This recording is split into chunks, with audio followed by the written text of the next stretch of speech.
سوال ہے کہ اسلاف کی کتابیں پڑھنے سے معلوم ہوتا ہے کہ علم باطنی ایک ایسا علم ہے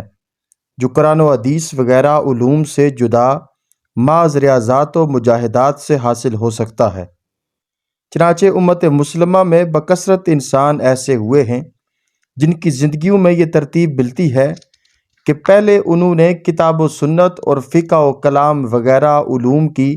تحصیل کی اور ان کو علم ظاہری کا خطاب دیا۔ اس کے بعد علوم باطنی کی طرف متوجہ ہوئے اور اس کے لیے سخت ریاضتیں کی، تب کہیں جا کر انہیں روحانی علوم حاصل ہوئے اور ان کو انہوں نے ہمیشہ علوم ظاہری پر ترجیح دی۔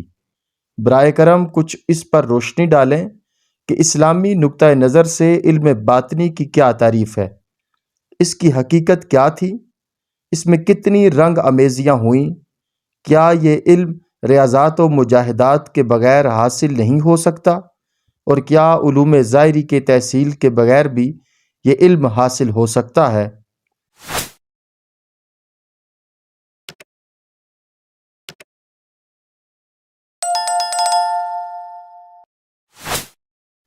جواب ارشاد فرماتے ہیں،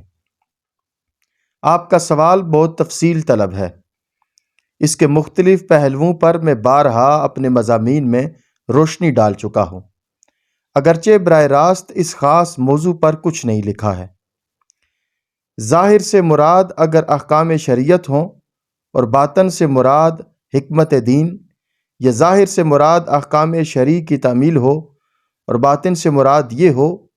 کہ آدمی اس اعتقادی و اخلاقی روح کو سمجھے اور اپنے نفس اور سیرت و کردار میں اسے جاری و ساری کرے جو احکام شرعی کی تعمیل میں در حقیقت مطلوب ہے، تو یقیناً ظاہر اور باطن کی یہ تفریق درست ہے۔ لیکن اس تفریق کے لحاظ سے باطن کا سرچشمہ بھی وہی ہے جو ظاہر کا سرچشمہ ہے، یعنی خدا کی کتاب اور اس کے رسول علیہ الصلوۃ والسلام کی سنت۔ یہی تلاوت و قرآن، یہی مطالعہ سیرت پاک اور یہی صوم و صلات اور دوسرے شرعی احکام جس طرح ظاہر کی اصلاح کے لیے کافی ہیں، اسی طرح باطن کی تکمیل کا ذریعہ بھی ہے۔ اس غرض کے لیے ان چیزوں سے الگ کسی مجاہدہ اور ریاضت کی ضرورت نہیں ہے۔ لیکن اگر باطن سے مراد وہ فلسفے ہیں جو یونان اور روم اور ایران اور ہند سے آئے اور تصوف کے نام سے مسلمانوں میں رائج ہو گئے، تو وہ چاہے جس چیز کا باطن بھی ہوں، بہرحال اسلام کا باطن تو نہیں ہے۔ جو مشقیں اور ریاضتیں اس غرض سے کی جاتی ہیں کہ ان فلسفوں کی روح سے جس شے کو حقیقت سمجھا گیا ہے اس کا مشاہدہ حاصل ہو اور آدمی کشف اور خرق عادت اور